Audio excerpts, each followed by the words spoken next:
I've been snowboarding ever since I was young. I started competing around 6, 7 years old. I have this sense of freedom when I snowboard, and it's kind of felt like something I've always was supposed to do.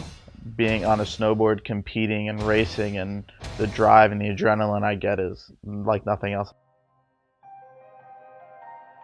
One day at training, I got my arm stuck in a panel, and when that happened, it pulled my shoulder out of its socket and completely tore both my labrums. But I couldn't get surgery right off the bat due to the fact that it was halfway through the season. So I had to continue the rest of the season with a blown apart shoulder, and then got my surgery a couple months later. After my shoulder surgery, I went into postoperative pulmonary edema, which my heart had a hole in it, which causes me to shunt.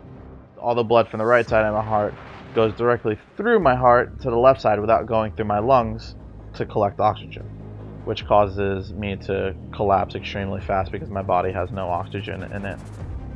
My mom comes downstairs to check on me. She tries to wake me up and I'm non-responsive. My eyes are rolling into the back of my head and she thinks her son is dead.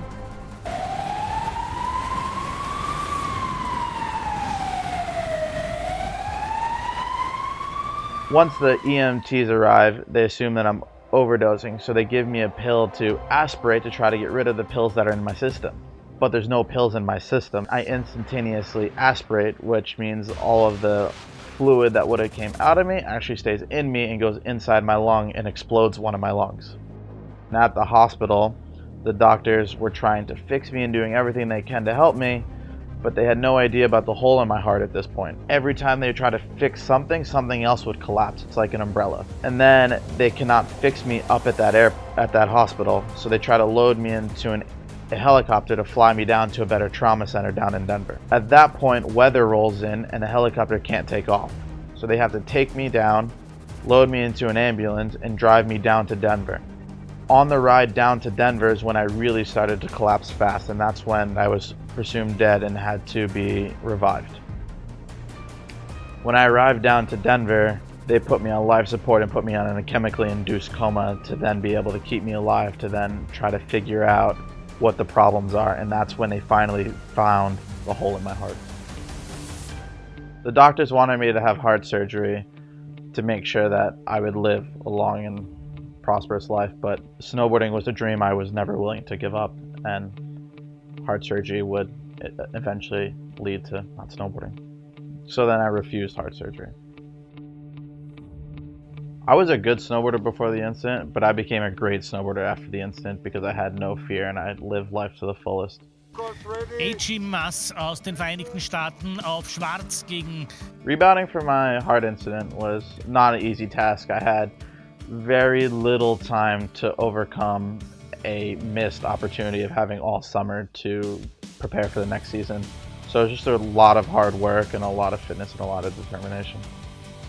The incident taught my brother a lot, but mainly I think it taught him to leave everything he has on the table every single day at night to go to sleep, and that he knows he did everything possible he could have done, because no tomorrow is promised.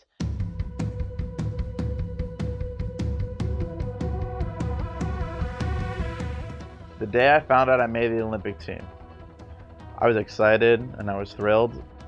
The Olympics is always something I knew I could accomplish and a part of me.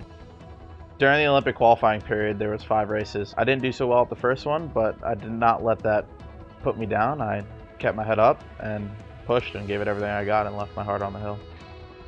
The 5 qualification races were really hard, especially the pressure he had. And after screwing up the first race, how he got back, how he recovered, that was just impressive. And that's probably the thing which makes me the most proud. I'll be competing in parallel giant slalom at the Olympics.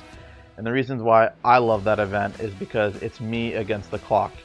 There's no subjective sports. It's not a judge judging me or other people affecting the outcome of my race. I determine what will happen on the hill and I control my fate.